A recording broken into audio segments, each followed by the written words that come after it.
And we're back again at the Romford Film Festival. We've just seen an amazing short movie, Fraser Syndrome and we're now sitting with the director, Kyle. And first of all, tell us a little bit more about yourself and about the short. So I'm Kyle Anne Grendys. I was the 75th person in the world to be diagnosed with a rare disorder called Fraser Syndrome. There's about 250 of us now, maybe more. I was able to, for my graduating piece from undergrad film school, I was able to film as I got to meet 7 other people living with my disorder.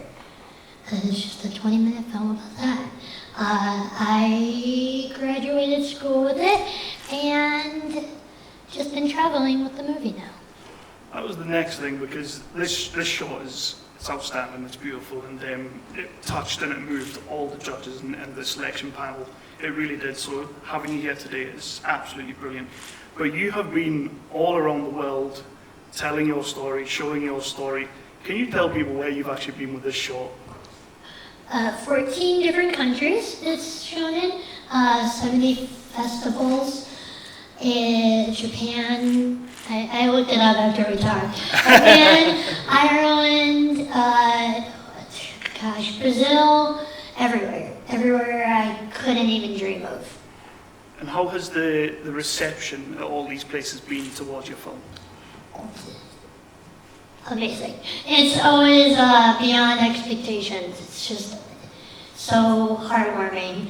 And it's such a universal story, as much as it is a story about a rare disorder that nobody's heard about.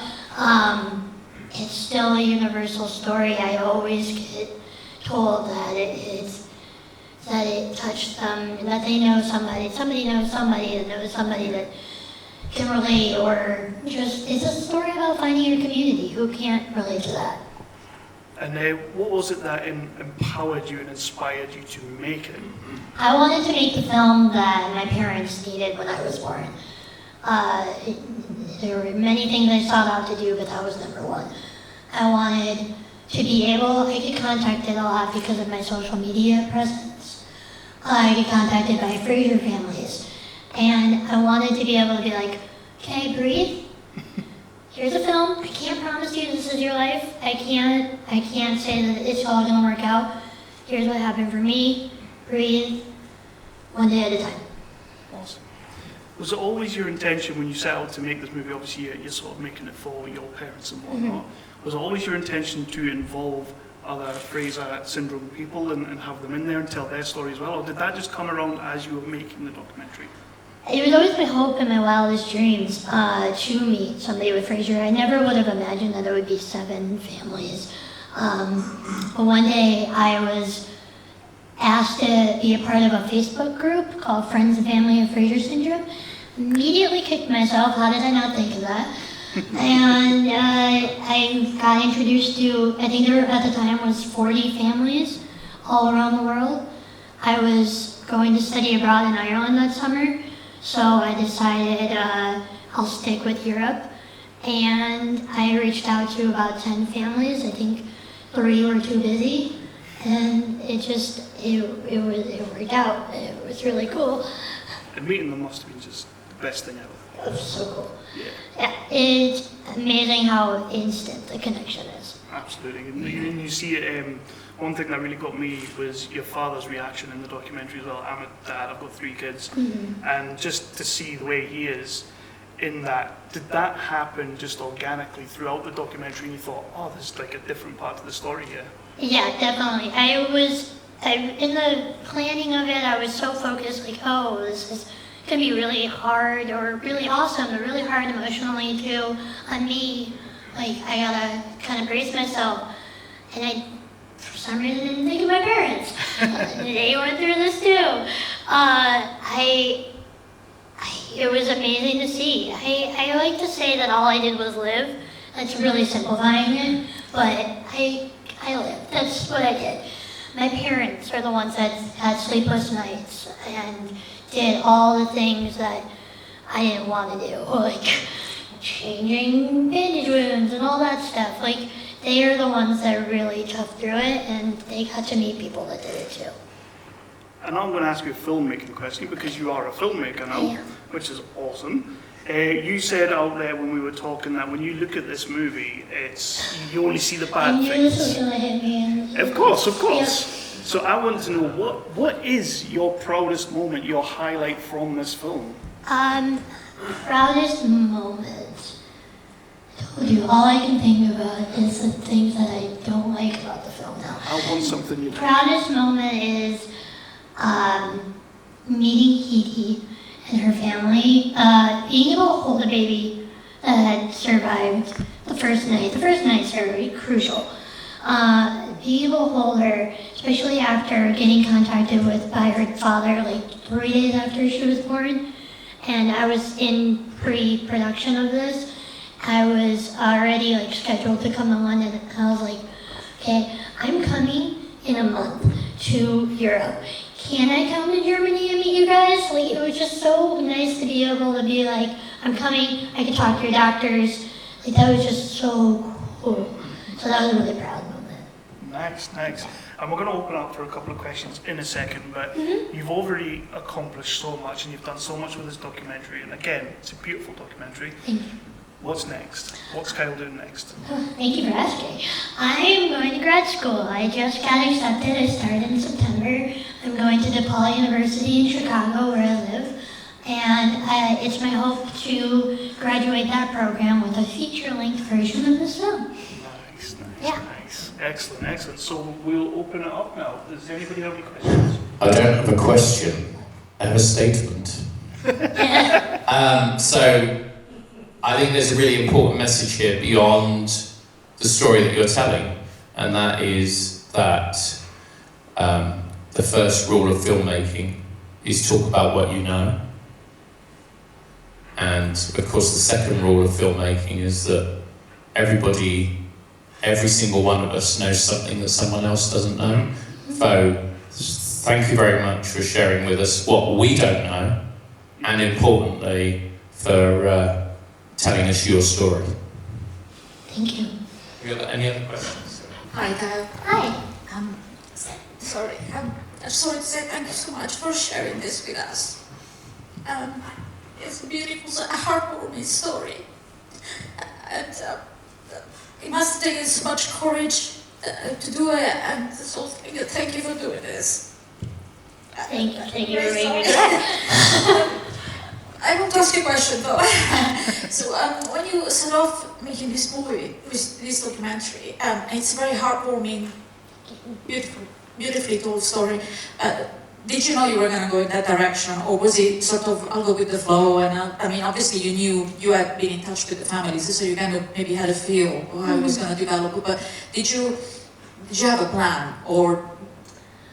So I'm a filmmaker that doesn't really like a plan. I'm more of an editor in my heart. I love editing. I started on social media, so I definitely spent every day editing. And I knew the outline. I had a list of questions I was going to ask everybody. I knew I would be able to tell the story in those questions, but I didn't know exactly what the story would be. I knew I didn't want it to be just a medical documentary. I wanted it to be about the human first, and the community first, and people first. Somebody said earlier, people love people, and I agree. Told you I was going to use it. And that's all I knew, and that was enough. And the rest came out. I took a year at it, and I found it in there somewhere. Hi, first of all, wonderful movie. What questions did you have with that doctor in Germany? Oh, yes. So that's a very common question. He tests our genes. Apparently, even though it's a very rare disorder, there are mutations of it. I am Polish and Italian, and he was convinced, because I'm Polish, that I had a certain strand of the gene. I do not. I have the regular, common, basic strand of the gene. As basic as a very rare disorder can be, that's me.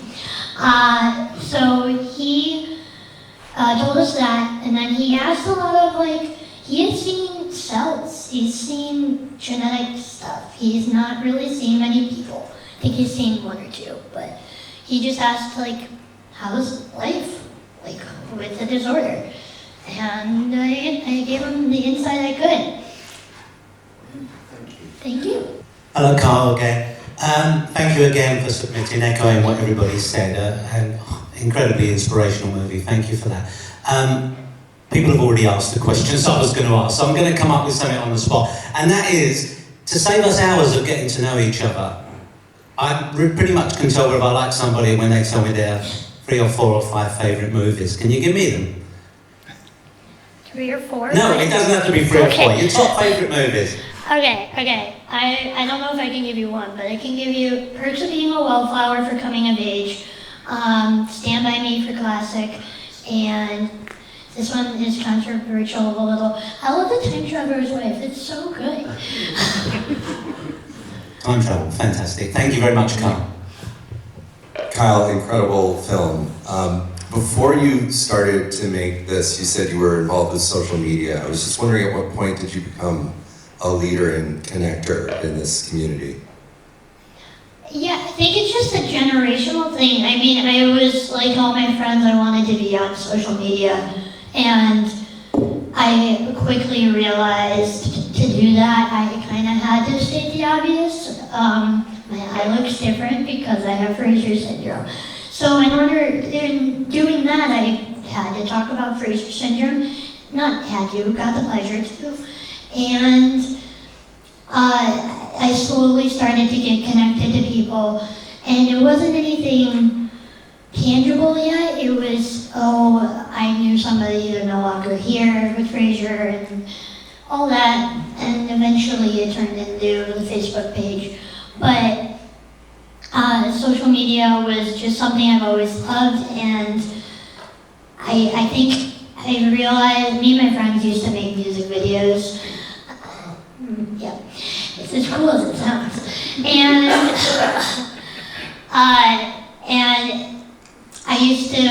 asked my friend once, hey, do you picture what we could do as a music video when you listen to a song? And he's like, no, I don't do that.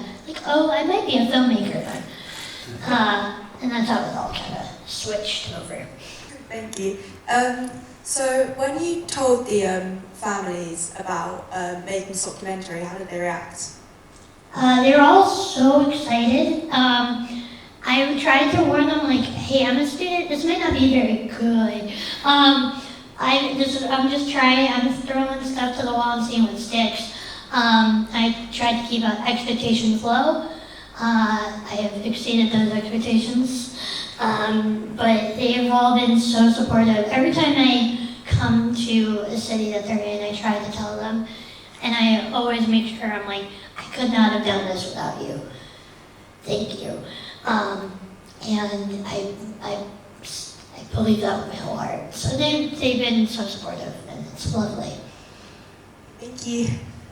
Yeah, my question was, at the end, obviously we see you in with the post-it notes and things like that, and you're an editor, right? How did you go about, how much footage did you shoot, and how did you go about structuring the film?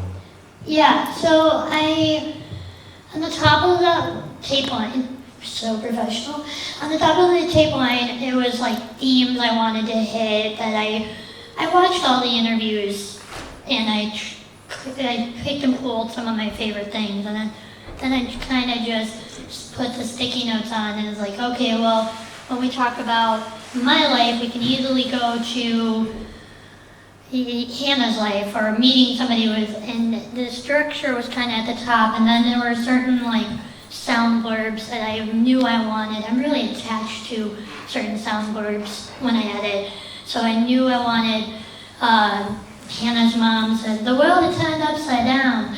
I love how she says that. So I put those key words on the bottom, and then it just worked that way. I don't expect that to make sense to many people, but it made sense to me. Thank you. Thank you. Congratulations. My question is, you're going to do a documentary, full-length documentary on this. Are you interested in features? I'm sure you have experiences. potentially you would write a fiction feature? I would love to do a narrative. I was severely bullied in most of schooling, and I would love to make a show or a movie, some kind of narrative that kind of a coming of age type of thing. So that is definitely a dream project of me at some point. Right now I'm working on telling the stories I need to tell, but I definitely, I'm going to school for television and film directing. And there was also an opportunity to do the major documentary, and everybody asked me why I have a pretty good documentary, why did I not want to stick with that? And I didn't feel right putting myself in that box yet, so I definitely wanted a narrative. We definitely want to watch it. Yeah. And if you couldn't get any money to fund it, I think you've got a few people here that would help fund your Kickstarter. So. Go for it, go for it. Fraser Syndrome, me on Facebook, thank you. Professional. Yeah. Yeah, thank you so much for bringing this short to the festival. Thank you for submitting. Like I say, all the panel, we loved it. We were totally moved by it, and I think, well, we've got a lady in the front row there. Everybody today's been moved by it. Thank you for coming, and it's great to see you here. Thank you for having me. Thank you.